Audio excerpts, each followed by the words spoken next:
There comes a moment in every life when the mirror no longer reflects who you thought you were.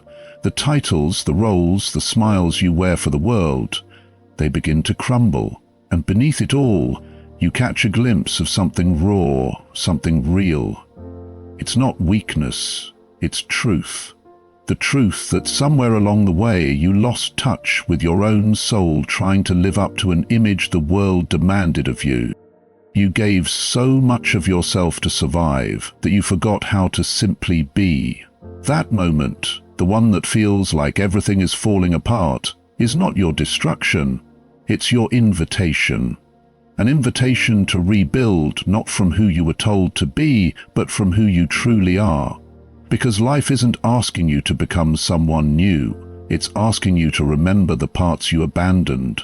The ones that held your fire, your curiosity, your courage. You are not broken. You are unfinished. And this moment, right here, is your chance to begin again.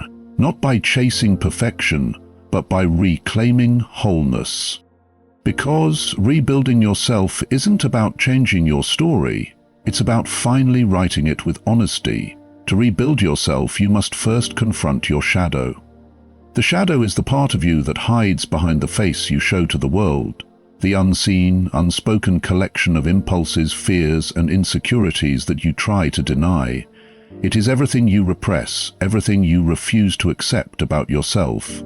Most people live their entire lives running from it, pretending that it doesn't exist, masking their weaknesses with confidence, and burying their guilt beneath distractions. But the truth is, you cannot rebuild yourself on top of denial. You cannot construct strength on a foundation that's cracked by lies you tell yourself. To truly rebuild, you must turn inward and face the very parts of you that you've spent your life avoiding. Every human being carries a shadow. It's the collection of emotions and desires that society, family, and fear have taught us to suppress. Maybe you were told not to cry, so you buried your sadness beneath silence. Maybe you were told not to be angry, so you locked away your rage and called it composure. Maybe you were told not to be ambitious, not to stand out, not to question, not to feel, so you learned to wear masks that made you acceptable but empty. These masks become your identity. You start believing that the person you present is who you really are. But deep inside, your shadow waits, whispering through your anxiety, showing itself in your jealousy, appearing in the moments when you lose control. It is not your enemy. It is the unhealed, unacknowledged part of you that simply wants to be seen. When you start confronting your shadow, it feels uncomfortable. It feels like standing in front of a mirror that doesn't flatter you. You begin to see parts of yourself you don't want to admit exist. The bitterness, the envy, the pride, the weakness, the self-hate. But it is in this confrontation that healing begins. You begin to understand that these darker emotions are not random. They have roots. Your anger may come from years of feeling powerless. Your jealousy may come from neglect. Your fear may come from rejection. Every piece of darkness inside you has a story, and by understanding that story, you reclaim the power you gave away to it. The act of confronting your shadow is not about judgment, it's about integration. It's about saying, yes, this is a part of me, and because I see it, it no longer controls me. The danger of ignoring your shadow is that it does not disappear, it only hides. And what hides will always find a way to express itself. Suppressed emotions leak through behavior. The person who denies their anger becomes passive-aggressive. The one who denies their fear becomes controlling. The one who denies their pain becomes emotionally numb. You may think you're in control because you're holding everything in, but in truth, your shadow controls you. It dictates your choices, your reactions, your relationships. And until you bring it into the light, you'll keep repeating the same patterns under different circumstances. You will change cities, jobs, or partners, but the same problems will follow, because the conflict was never outside of you, it was within. Facing your shadow requires brutal honesty. It means asking yourself difficult questions and being unafraid of the answers. Why do I get angry so easily? Why do I feel jealous when others succeed? Why do I fear being alone? These questions cut deep because they strip away the protective stories you tell yourself. But once you stop defending your illusions, you begin to see the architecture of your inner world. You begin to understand how your childhood shaped your reactions, how your pain shaped your beliefs, how your fears shaped your decisions. This awareness gives you freedom, the freedom to choose differently, to stop reacting, and to start responding consciously. To confront your shadow, you must cultivate silence. In silence, the noise of the world fades, and the truth within begins to speak. You start noticing how you feel instead of how you're supposed to feel. You start recognizing how often you betray yourself just to please others. You begin to realize that the person you've been pretending to be is not the person your soul was meant to become. This realization hurts, but it's sacred pain, the kind that burns away illusion. The moment you see your shadow clearly is the moment you begin to reclaim your authenticity. When you integrate your shadow, you don't become perfect, you become whole. Wholeness means embracing both your light and your darkness, your joy and your sorrow, your strength and your vulnerability. You stop dividing yourself into good and bad. You understand that the same fire that can destroy can also purify. Your anger can become passion for justice. Your fear can become awareness. Your jealousy can become inspiration. Every dark emotion holds potential energy waiting to be transformed. But that transformation can only happen when you stop running from it and start listening to what it's trying to teach you. Rebuilding yourself begins when you stop trying to escape who you are and start working with it. The world tells you to think positive, to move on, to forget. But forgetting is not healing. Suppression is not strength. You heal by remembering, by understanding, by integrating. You become strong not by pretending that you're unbreakable, but by learning how to rebuild yourself every time you fall apart. The cracks in you are not signs of failure, they are openings for truth to enter. Every scar carries a story of survival. Every mistake contains a lesson about your own depth. As you continue facing your shadow, you begin to realize that it's not a dark monster, but a misunderstood teacher. It shows you where you still need to grow. It shows you the wounds you've ignored. It shows you how to forgive yourself. When you make peace with it, it no longer haunts you. You become less reactive, more centered, more compassionate, not only toward others, but toward yourself. You stop needing validation because you've made peace with both your light and your darkness. You stop fearing rejection because you no longer reject yourself. This is the essence of inner reconstruction. To rebuild yourself, you must go through the ruins of your own mind and retrieve every part you left behind. You must look at your mistakes, not as proof of weakness, but as the raw material of wisdom. You must look at your pain not as a curse, but as the forge in which your soul refines itself. Rebuilding is not about becoming someone new. It's about remembering who you were before the world told you to forget. When you face your shadow, you begin to see that the darkness you feared was only the part of you that was waiting to be loved. Awareness is the foundation upon which all personal transformation is built. Without it, every effort to rebuild yourself becomes like constructing a tower on unstable ground. You may change your surroundings, your relationships, or your routines, but if you remain unaware of the deeper forces driving your choices, you will always return to the same patterns. Self-awareness is the ability to see yourself clearly, to observe your thoughts, emotions, reactions, and motivations without distortion. It is the mirror that reflects not the person you wish to be, but the person you truly are. And that mirror can be hard to look into because it reveals both the beauty and the chaos within. Yet it is only by facing that reflection that you can begin the real work of rebuilding. Most people live their lives in a kind of unconscious trance. They wake up, go through routines, make decisions, and react to situations without ever questioning why. Their actions are shaped by unseen beliefs, childhood conditioning, fears, and desires that operate beneath the surface of their awareness. These inner forces guide everything: how they love, how they work, how they handle failure, how they see themselves. And yet, because they never stop to observe these patterns, they live under the illusion of free choice while being directed by habits formed long ago. Self-awareness shatters that illusion. It forces you to ask not only, "What am I doing?" but "Why am I doing it?" It is in that simple question that awakening begins. When you become self-aware, you begin to notice how often your thoughts are not your own. You see how your mind repeats stories you've inherited, stories about who you should be, what success looks like, what love feels like, what failure means. You start noticing how often you live to satisfy expectations that were never truly yours. You realize that many of your fears are echoes from the past, not reflections of the present. The awareness of this mental conditioning is painful at first because it dismantles the familiar structure of your identity. But it is also liberating because once you see the script you've been following, you can finally begin to rewrite it.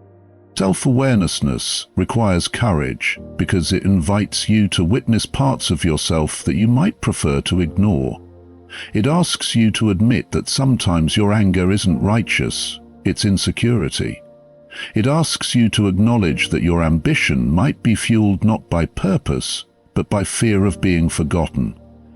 It reveals how often you seek validation through achievements or attention because deep down, you don't feel enough. These realizations sting, but they are sacred wounds, openings through which truth enters. To rebuild yourself, you must first destroy the illusions that keep you small. Self-awareness is that destruction. It tears down the false walls you've built between who you are and who you pretend to be. One of the most powerful aspects of self-awareness is emotional understanding. Most people are swept away by their emotions, carried from joy to anger to fear without knowing why. But when you develop awareness, you learn to observe emotions as they arise, without becoming enslaved by them. You start noticing the moment before you react. You feel anger rising, but instead of lashing out, you pause and ask, "What is this emotion trying to tell me?" You begin to see that every feeling carries a message. Anger may signal that a boundary has been crossed. Sadness may reveal a part of you that still longs for healing. Anxiety may point to uncertainty you haven't yet accepted. When you understand the language of your emotions, they stop controlling you. You begin to respond instead of react, and in that response lies power. Self-awareness also deepens through reflection, taking moments of solitude to question your choices, your patterns, and your motives creates space for growth. Journaling, meditation, silence, these are not just spiritual exercises, they are acts of self-discovery. In quiet reflection, the noise of the world fades, and you can finally hear the voice within, the one that tells you what truly matters, what truly hurts, and what truly needs to change. This inner listening is how you begin to align your life with authenticity. When you ignore that voice, you live for appearances. When you honor it, you live from essence. Another key dimension of self-awareness is understanding how you affect others. Most people see themselves only from the inside, how they feel, what they want, what they believe. But self-awareness expands your perception outward. You begin to see how your words, tone, and actions shape the emotions and behavior of others. You notice how your unresolved pain spills into conversations, how your defensiveness blocks intimacy, how your silence can wound as deeply as your words. This awareness transforms relationships because it replaces blame with responsibility. You stop asking, "Why do people treat me this way?" and begin asking, "What am I doing that allows or attracts this?" That shift in perspective is one of the greatest signs of maturity. Self-awareness also exposes the limits of your control. It teaches humility. You realize that much of what happens in life lies beyond your grasp, but your reaction to it does not. You learn to take ownership of your emotions and choices, not to control everything, but to stay conscious in everything. This awareness creates peace. You no longer see yourself as a victim of circumstance, but as a participant in your own becoming. Every experience, pleasant or painful, becomes information about who you are and what you value. When you begin living with awareness, the world starts to look different. You see patterns where before there was chaos. You recognize lessons where before there was only frustration.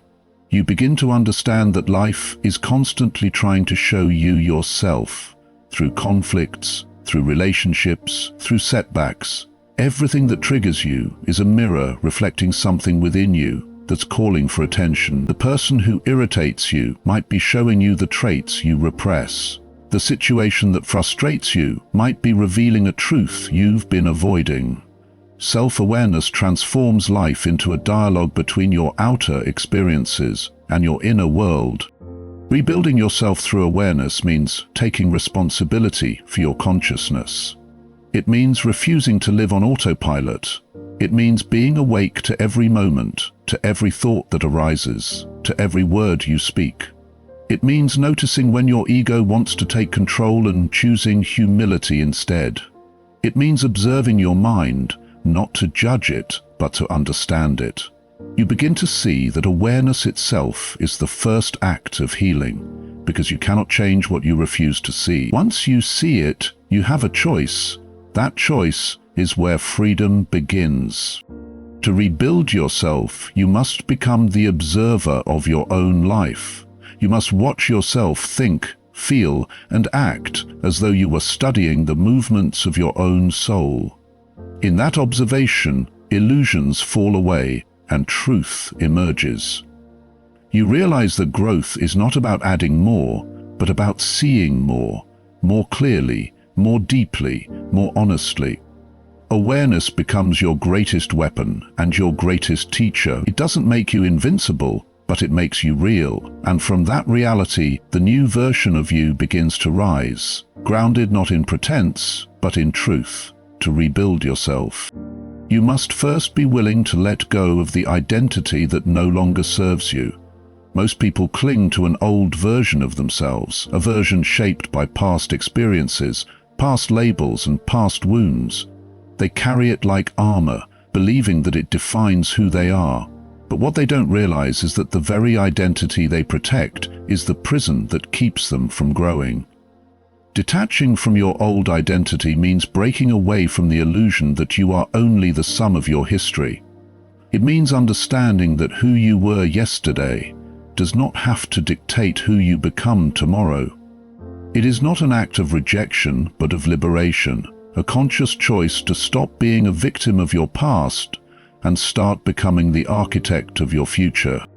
Your identity is not a fixed truth. It is a story you tell yourself.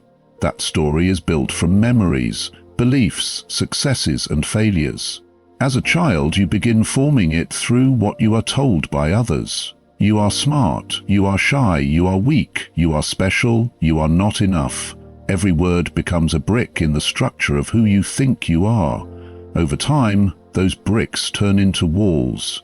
You start acting according to the character you believe you must play. You become attached to being the achiever, the caretaker, the rebel, the quiet one, the perfectionist. You build routines, behaviors, and relationships that reinforce this identity. But at some point, that identity begins to suffocate your growth. It no longer fits the soul that's evolving inside you. To rebuild yourself, you must have the courage to take those walls down. Letting go of an old identity can feel like death because, in many ways, it is one.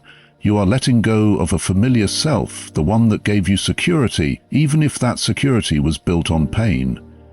The mind resists this process because it fears the unknown. It would rather cling to a known suffering than step into unfamiliar freedom. That is why transformation feels terrifying. You are not only changing what you do, you are changing who you believe yourself to be, but real growth requires this inner death. Every new version of you is born from the ashes of the old one. You cannot become who you are meant to be while holding on to who you were taught to be. Detaching from your old identity begins with awareness. You start by asking yourself, what parts of me are real and what parts are inherited? You might realize that your ambitions are not truly yours, but were imposed by family expectations.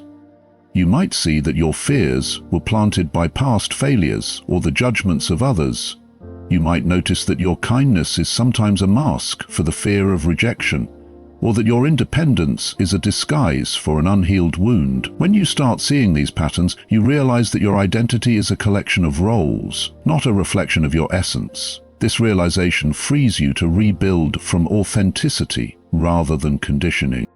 One of the greatest obstacles to letting go of an old identity is attachment to the ego.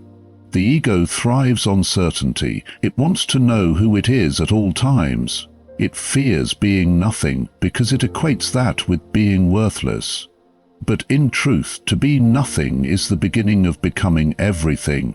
When you loosen your grip on identity, you create space for possibility. You stop defending your past and start embracing your becoming. The ego will resist with thoughts like, "This is just who I am," or "People never change."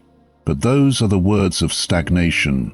The self is not static. It is fluid, alive, and constantly evolving. To rebuild yourself, you must allow your identity to evolve too. Many people try to rebuild their lives while clinging to their old selves, and that is why they fail. You cannot build a new chapter with the same mindset that wrote the last one. You cannot expect transformation while staying loyal to old habits, old fears, and old narratives.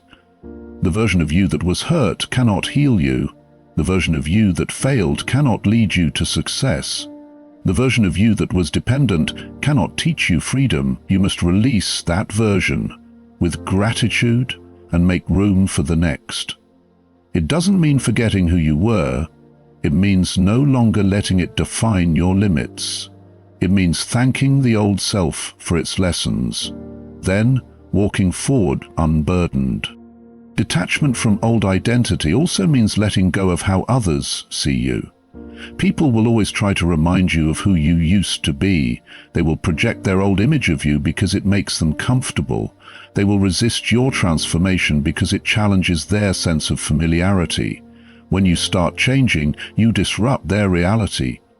But your life is not their mirror. You do not owe anyone consistency with your past. You owe yourself alignment with your truth.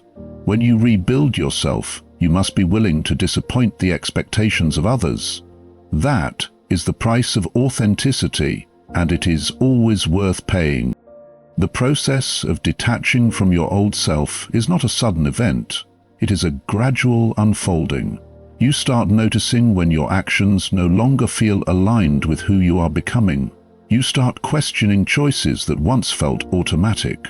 You feel a growing distance between the life you live and the life you envision. That discomfort is the signal of evolution. You begin to see that your habits, your environment, and even some relationships were built to serve the old version of you. To rebuild, you must sometimes let them go too. You cannot heal in the same environment that broke you. You cannot evolve while surrounded by reminders of who you used to be. Letting go creates space for new energy to enter.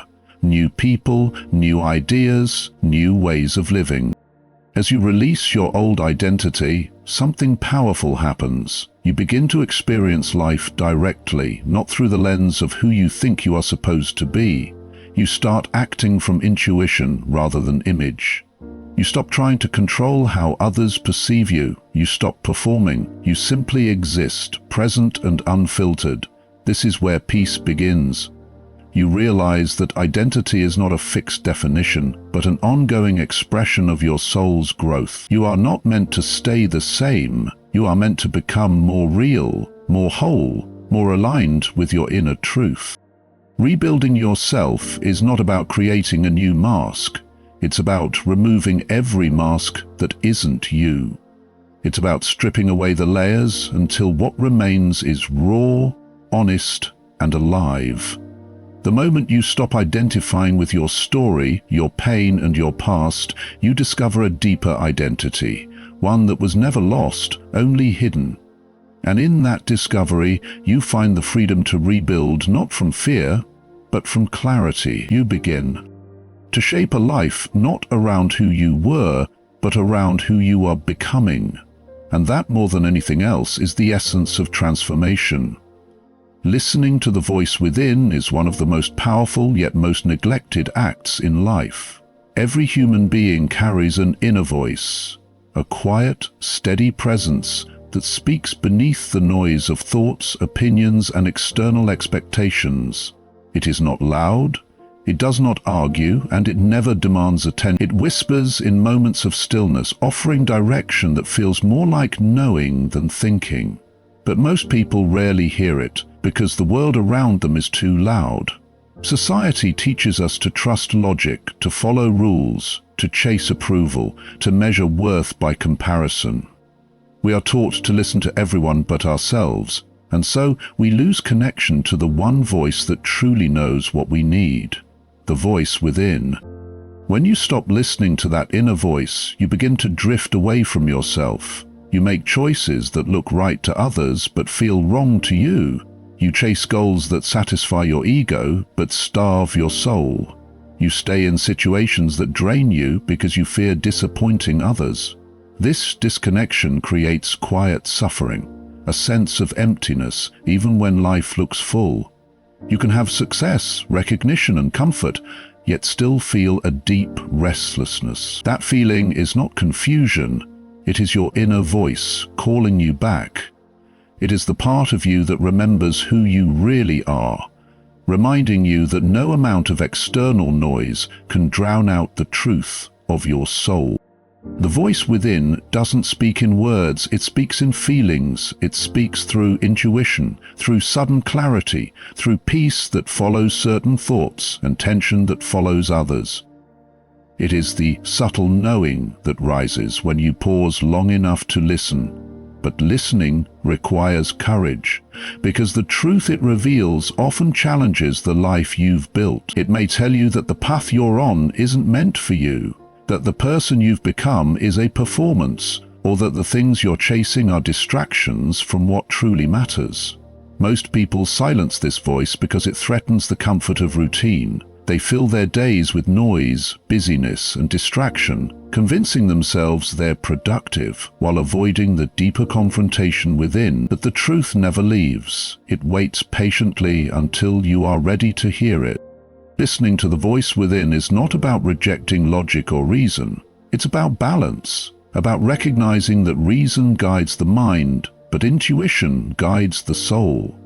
Logic helps you navigate the external world, but intuition helps you stay true to your internal compass. There are decisions in life that cannot be calculated. They can only be felt. You know when something resonates with your being, when it feels aligned, even if it makes no sense to anyone else. That feeling of alignment is not random. It is the voice of your inner wisdom, affirming your truth. When you start trusting it, your life begins to flow with greater ease. You stop forcing outcomes and start allowing them. You begin to notice how the right people, opportunities, and experiences come into your path when you move in harmony with your inner guidance. The inner voice also speaks in discomfort. Sometimes it doesn't tell you what to do, it shows you what no longer fits. You feel resistance when you try to force yourself into situations that no longer serve you. You feel drained by conversations that no longer align with your energy. You feel anxious when you ignore your boundaries. These sensations are not flaws to be fixed. They are signals from your soul. The voice within is not always pleasant, but it is always honest.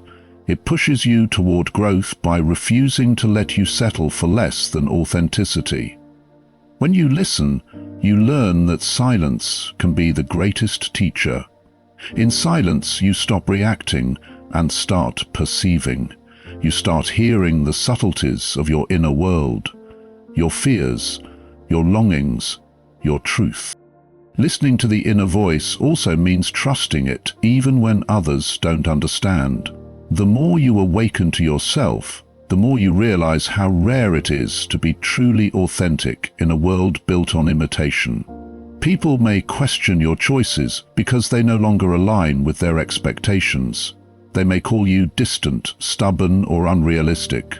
But listening to yourself isn't rebellion, it's self-respect.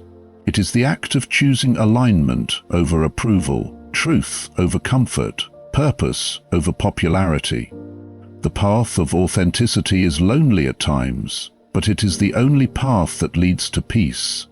Every time you ignore your inner guidance to please others, you betray yourself. Every time you trust it, you reclaim your power. The voice within is your connection to something deeper than thought, your intuition, your higher consciousness, your essence. It is not trying to lead you somewhere new, it's trying to lead you back to yourself. Rebuilding yourself requires this reconnection because no transformation is sustainable if it's built on someone else's expectations. When you begin to listen, your decisions become quieter, your actions more deliberate, and your presence more grounded. You start noticing signs that were always there, synchronicities, coincidences, the subtle rhythm of life guiding you forward. You stop chasing and start aligning. You realize that the answers you've been seeking were never outside of you. They were waiting inside, beneath the noise, beneath the fear, beneath the layers of who you thought you were supposed to be. Listening to the voice within is not just a practice. It is the beginning of remembering who you truly are. Pain is not your enemy, it is your greatest teacher. Every person carries pain, emotional wounds, regrets, heartbreaks, disappointments, failures, and yet most spend their lives trying to run from it. They bury it beneath distraction, hide it behind smiles, or drown it in temporary pleasures. But the truth is that pain never disappears. It waits for acknowledgement. It remains buried inside, shaping how you think, how you love, how you trust, and how you see yourself. Rebuilding yourself requires turning toward that pain, not away from it. It means understanding that suffering is not a punishment, but a mirror, reflecting what still needs healing within you. Only when you stop resisting your pain can you begin transforming it into purpose. Pain exists to awaken awareness. It cracks the shell of comfort that keeps you asleep. It shakes you from illusions, forcing you to see what is real. When life is easy, we rarely question our choices, our patterns, or our beliefs. But when pain strikes, when something breaks, when someone leaves, when dreams collapse, we are forced to look inward. Pain strips away what is false. It takes away control, pride, and certainty, leaving you face to face with your rawest truth. It shows you who you are without your masks. It shows you what truly matters when everything else fades. That moment of confrontation feels unbearable, yet it is sacred. It is the place where your old self dies and the seeds of your new self are planted. When you learn to sit with pain instead of escaping it, you begin to understand its language. Every ache, every heartbreak, every disappointment carries a message.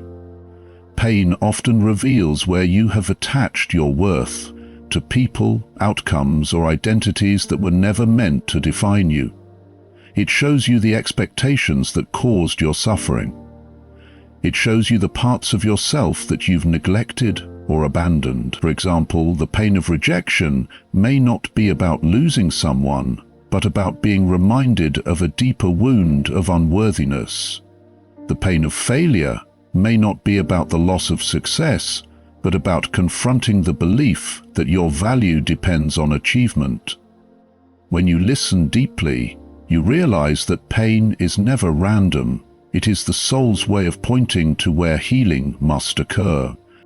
Turning pain into purpose begins with acceptance. You cannot heal from what you refuse to feel. You cannot rebuild while pretending to be unbroken. Acceptance does not mean you like what happened or approve of it. It means you stop fighting reality. The energy you waste resisting your pain is the energy you need to transform it. When you accept pain as part of your story, you reclaim power from it. You stop seeing yourself as a victim of life and start seeing yourself as a student of it. Every challenge becomes a lesson, every scar a symbol of strength. You begin to understand that pain doesn't destroy you, denial does. Pain, when faced with awareness, becomes wisdom. It reveals your capacity for resilience, empathy, and compassion. There is beauty in scars because they tell a story of survival. Every wound that once felt unbearable eventually becomes a source of strength. You start realizing that the moments that broke you also built you. The heartbreak that once shattered your trust taught you the importance of boundaries. The failure that once humiliated you taught you humility and perseverance. The loneliness that once crushed you taught you self-reliance and depth. This is how pain transforms, not by vanishing, but by reshaping your inner landscape. It deepens you. It softens your judgment toward others because you begin to see that everyone carries unseen battles. It awakens empathy because you know what it means to hurt and still stand. Many people believe healing means forgetting, but true healing means remembering differently. It's looking at your pain and seeing growth instead of shame. It's telling your story not from the wound, but from the wisdom it gave you. Pain refines your perspective. It teaches you patience, gratitude, and the fragility of life. It strips away arrogance and replaces it with humility. It teaches you that joy is not the absence of pain, but the balance of it. The ability to appreciate light because you have walked through darkness. In this balance lies purpose. When you allow your pain to become a bridge instead of a wall, you begin to help others who are suffering. You realize that your story of survival can be a source of strength for someone else. This is where your pain finds meaning. Transformation through pain is not easy. It takes time, reflection, and courage to confront your wounds without turning away. There will be moments when it feels endless, but healing is not linear. Sometimes you revisit the same wounds from deeper levels of understanding.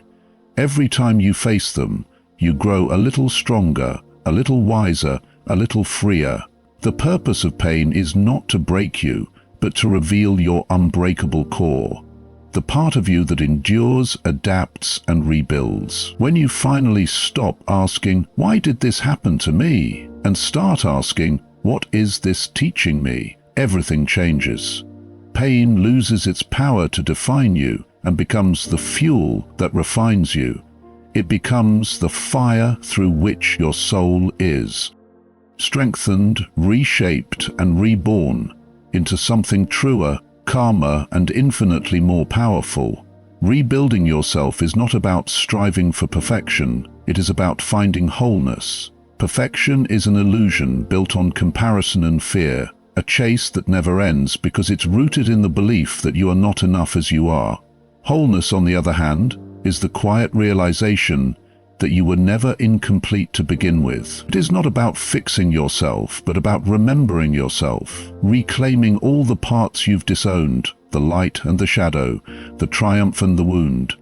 It is about integrating every experience, every emotion, every version of you into a single authentic whole. When you begin to live from that sense of inner unity, peace replaces striving. You no longer seek validation outside yourself because you have found completeness within. Wholeness begins with acceptance. Most people divide themselves into fragments, the parts they show to the world and the parts they hide. They chase love by showing only what's acceptable, suppressing anger, fear, and sadness because they believe those emotions make them weak. They cling to achievements to feel worthy and bury failures as if they define their limits. This division creates constant tension inside. You cannot rebuild a fractured self by denying your cracks. Wholeness comes when you allow every part of yourself to exist without judgment. When you look at your pain and say, "You belong here too," you begin to heal. Acceptance doesn't mean surrendering to negativity. It means recognizing that even your darkest emotions are part of your humanity. They have something to teach you if you're willing to listen. Wholeness also means embracing contradiction. You can be strong and still afraid. You can be confident and still uncertain. You can love deeply and still carry scars. The world tries to make you choose, to be one thing, to fit into a single definition, but growth doesn't live in definitions. It lives in duality. To be whole is to understand that your contradictions don't cancel each other out, they complete you. The same vulnerability that once made you feel weak becomes the doorway to real connection. The same chaos that once made you doubt yourself becomes the fuel for creativity and depth. Every opposite contains its counterpart. When you integrate them instead of resisting them, you become balanced, not perfect, but real. The journey toward wholeness often begins after everything falls apart. Pain, loss, and failure have a way of breaking open the parts of you that were closed.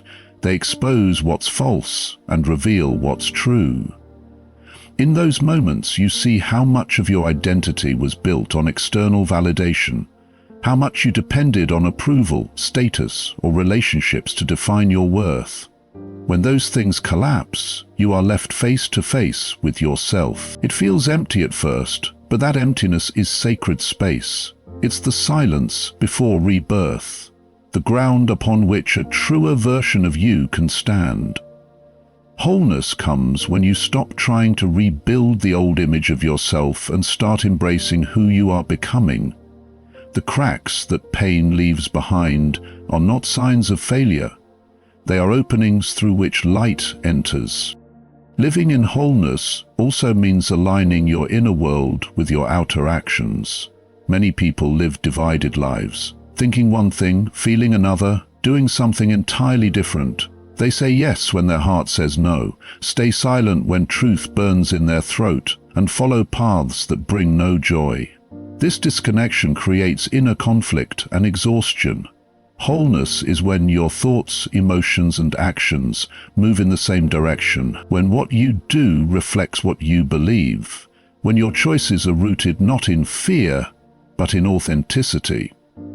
It requires deep honesty to admit when you've outgrown something, to walk away from what no longer nourishes you, and to create boundaries that protect your peace. Wholeness is integrity in its purest form, a harmony between your soul and your steps. The pursuit of wholeness also transforms how you see others. When you begin to accept your own imperfections, you stop judging others for theirs. Compassion replaces criticism.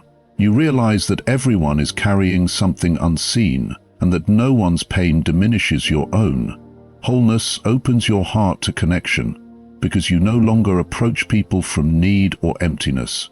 You connect from fullness, from the understanding that giving and receiving are two sides of the same act of love. You begin to see that relationships are not meant to complete you, but to reflect the completeness already within you.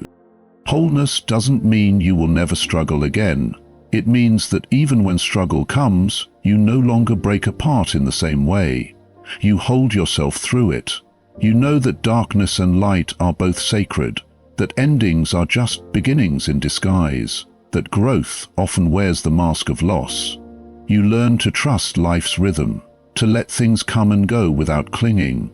You find peace not because everything is perfect, but because you are no longer divided within yourself. When you live from wholeness, you move with calm certainty. You stop chasing meaning and start living it. You stop striving to become someone and start remembering that you already are someone.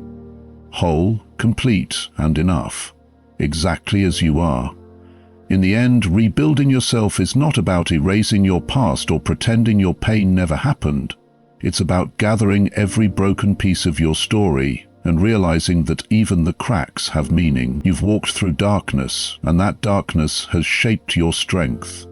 You've been tested, and those tests have revealed your truth. Every mistake, every fall, every quiet moment of doubt was not a step backward, it was the foundation of your becoming. You are not here to live as a fragment of who you were. You are here to live as the whole, awakened version of yourself, the one who knows that peace isn't found in perfection, but in acceptance. You are not your scars. You are the light that shines through them. So as you step forward, do it with courage. Trust that every ending carries the seed of a new beginning, and every challenge carries a message meant to shape you. This is your time to rebuild, not with fear, but with faith in who you are becoming. Believe in the quiet strength within you, because it has never failed you. Good luck on your journey of transformation, and thank you for walking this path with heart, honesty, and hope.